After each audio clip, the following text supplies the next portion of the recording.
Hello, future basement dwellers, and in today's video, I will be explaining all of the factions you will find in Space Marine 2. There are three main factions you will find in Space Marine 2. The Space Marines, of course, and two main enemy factions, being the Tyranids and the Thousand Sun Traitor Space Marine faction. Now, of course, there is the Imperium faction as a whole, but the Imperium is very strangely structured, so I'll get into that in a moment.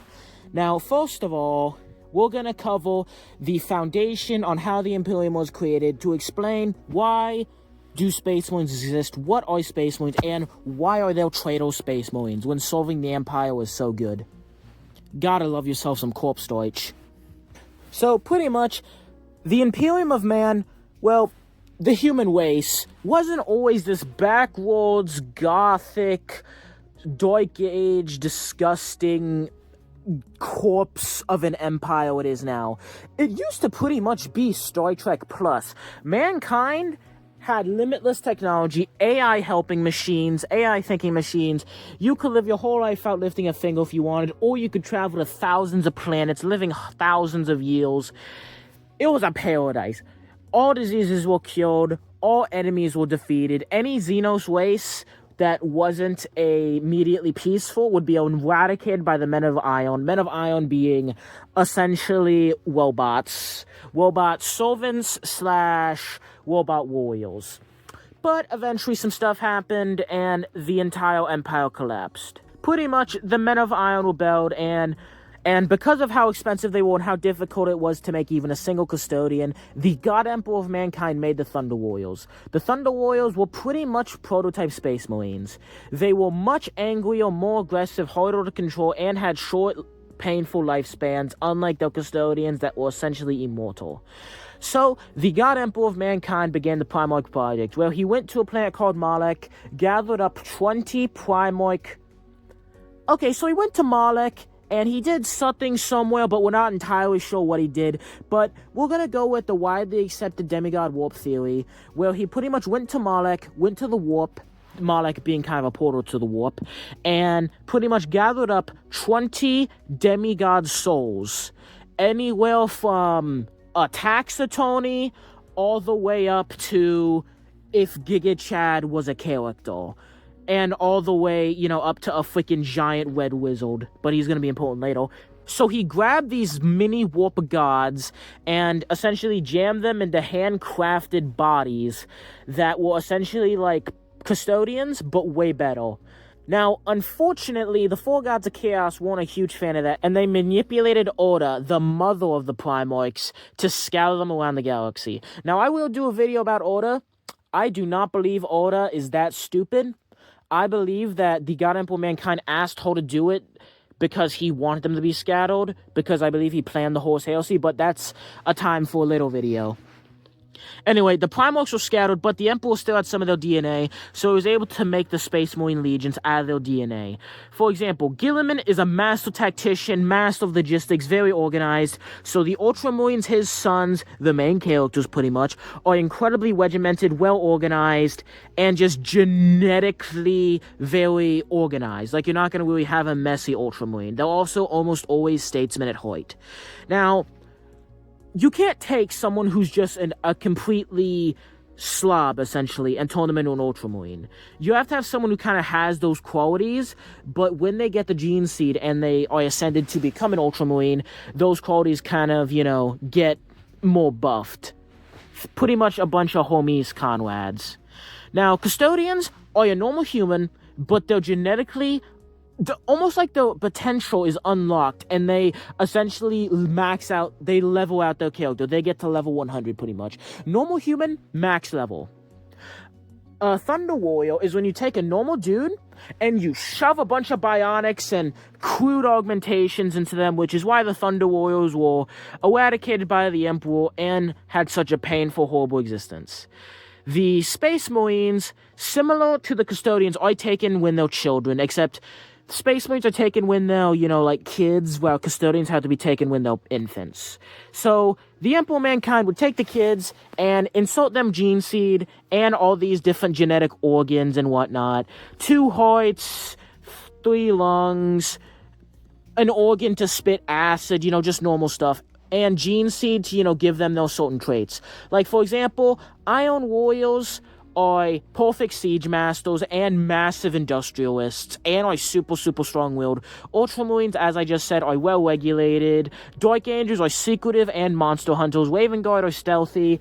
Thousand Sons, very, very magic-y. And so the Emperor of Mankind sent these legions out to find their Primarchs. But during the Great Crusade, the Master of Mankind had to call it a day and left his favorite son, Horus in charge of the Imperium's military might. Now, the Emperor of Mankind, leaving the Great Crusade right before it was about to wrap up, and leaving everything to his favorite son, Horus, sounded like a good idea. But this disgusting, filthy, disgusting, just god-awful parasite known as Erebus had a massive plot to get his father to fall to chaos. So the World Bearers Primarch Lorgoi fell to chaos, and quickly Erebus also got Horus Lupercal to fall to chaos. Chaos being this primordial, evil, satanic force in the galaxy. War Master Horus got 9 other Primarchs to fall to chaos, and led a massive rebellion against the Master of Mankind. The Thousand Sons being one of these legions to fall. Now, I will do a video on the Thousand Sons soon. In fact, spoiler alert, I actually have an entire lineup of Halloween videos, and the Thousand Sons are on my Halloween video list. If you want to know why they're so spooky, please watch it when it comes out in like a month. But anyway, the Thousand Sons turned traitor, and these guys are big wizards. Now, they'll call the Thousand Sons because there's only 1,000 of them. That's because doing some Horus Heresy shenanigans, they went from 10,000 to only 1,000. And another thing is with the Thousand Sons is they have a very unstable gene seed. Like, for example, Iron Warriors, Imperial Fists, Dark Angels, Ultramarines have some of the most stable gene stock and have some of the most amount of Marines. Meanwhile, guys like the Salamanders, Raven Guard, and Thousand Sons especially have god-awful gene seed. Like, we're talking, they had a genetic mutation called the Flesh Change, where if they used their psychic powers, like their main ability, they would turn into whatever the hell this is, just randomly. Like, imagine you, anything from you're just using your psychic powers to destroy a planet to using your psychic powers to light a candle, you could turn into this. So they fell into the palm of the Chaos God Tzeentch and are now his servants. Meanwhile, the Ultramarines, of course, stayed loyal and did a lot to mop up the heresy, taking on 3 legions and winning. So, the Ultramarines are pretty much your vanilla, milquetoast, kind of generic, but still really cool Space Marines. Again, saying generic Space Marine and saying vanilla Space Marine is not an insult. I love the Ultramarines. They're not my favorite faction. They're not my favorite Space Marine faction. That has to go to the Iron Warriors, but they are still so cool. Especially the First Company. These guys are dripped out. But yeah, these are very high quality, but they're a very high quality, mass-produced product. Meanwhile, the Thousand Sons are on an entire different level. A Thousand Sons sorcerer can take on 100 Ultramarines and win. Well, 100 not named Ultramarines, of course.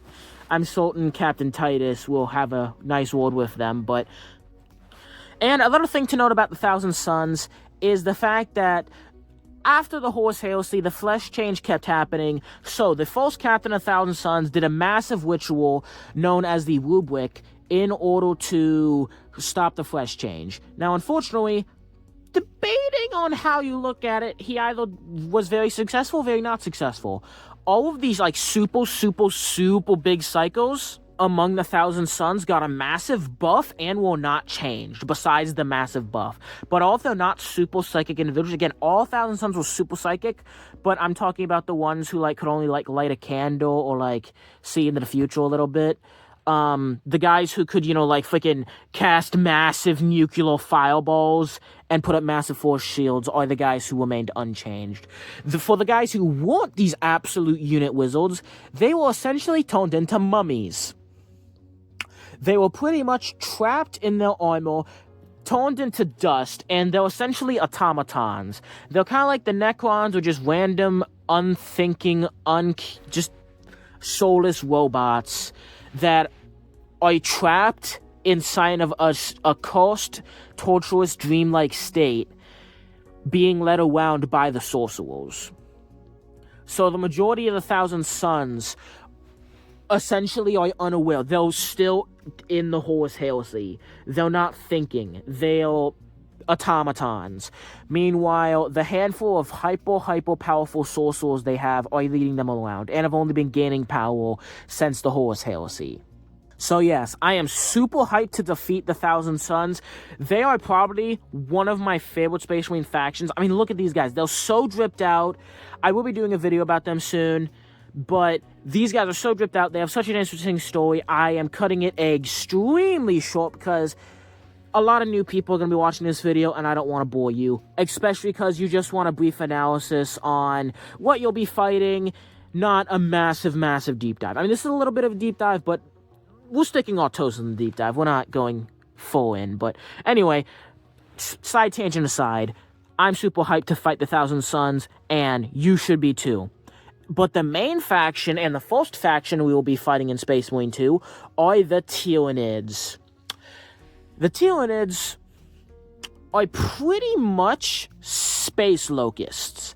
These guys emerged about 200 years ago. Well, technically 300 years ago in the 40k timeline, but they weren't identified as Tyranids until about 200 years ago. So they sent out a few scouts 300 years ago, but nothing really happened. But they did a massive battle of Macragge. Macragge being the homeworld of the Ultramarines, attacking not just Macragge, but the system of Ultramar. Pretty much you have the Imperium, and then you have kind of like a state in the Imperium being Ultramar, and then you have the capital of Ultramar being Macragge. They launched a massive hive tendril against Macragge and the Ultramarines, which almost made the Ultramarines go extinct from this one hive. These guys had almost limitless numbers. They had melee, they had melee, they had range, they had psychic powers, they had stealth, they had Leroy Jenkins, they had everything. And on top of that, imagine you're fighting Tyranids, and you're getting stuck in a melee. You're an Ultramarine, you have a chainsaw, and you're just swinging. You're turning these guys into meat. Then all of a sudden, a day later, they have a whole lot of these that will absolutely dice you up if you get in the melee with them. So, you're not a particularly good melee fighter, so you pick up a bolt gun, right? So, all of your, ranged dudes are having a good time. Your melee guys either left or got turned into meat. And all of a sudden, they now have range. But keep in mind, the Tyranids have no technology. It's all biotechnology. So, their ranged weaponry is pressurizing a chamber in essentially their arm gun thing, which will launch these flesh-eating, psychic, acid-covered parasites that can chew through armor, and after they chew through your armor, they'll eat through all of your meat and just turn you into acid. Not fun. They can adapt to any strategy you throw at them. You throw Titans, there's Bio-Titans. You hit them with fire, they're now flame-resistant. You need to constantly be changing your strategies to help in order to defeat them. Not to mention, if you wipe them out, if you kill 99.999% of Tyranids, but you lose and you leave that planet, they have gotten a complete victory because they can eat your corpses and their corpses to make more Tyranids. If all of their melee guys suck and they're just not good against your melee guys, they'll melt them all down and make better melee units. They can make swarms of poor quality melee units or a couple really good ones, but usually a mix in between. Now, their biggest weakness is taking out the synapse creatures. Now, Tyranids are a massive hive mind, meaning there's only one head Tyranid. And if you take out the synapse creatures that are essentially broadcasting the hive mind to the lesser Tyranid forms, such as Gaunts and everything, then they'll pretty much turn into very dangerous animals, and you can mop up. Now, again, these guys are hyper smart. They're not just changing their bodies, they're changing their tactics. And the hive mind also exists outside of our galaxy. The reason they are attracted to our galaxy is a mix of the Golden Throne being a giant lighthouse And also, some shenanigans during the Horus Heresy that I'm not going to get into. So yes, the bugs are very dangerous. And they're also just really cool, and I'm super hyped to be hack and slashing through them in a few days. Anyway, now the main reason I did not actually cover the timeline Space Marine 2 or the lore Space Marine 2 is because YouTubers that are much more talented than me have already done so. If you want a really good analysis of the lore, please watch Major Kill's video or Crack Doug's video. And there's many other good videos out there, but I didn't pretty much want to copy their homework, so I figured I would explain the factions to newbies instead of the lore to newbies. Well, it is the lore, depends how you look at it, whatever. I hope you enjoyed today's video. I will see you in the next one, and I hope we all have fun beating up some nodes. In-game, of course. See you in the next one. Also, P.S. I just had some interesting news thrown at me. It turns out that Arthur Bones has a G Fuel sponsorship. Now, congratulations to Arthur Bones. I love G Fuel. I love Arthur Bones. My two favorite things put together. But I am a very jealous man. So I please ask you to subscribe. So that way I can get a G Fuel sponsorship. But I don't just want G Fuel sponsorship. I want my own flavor. But I'm so greedy.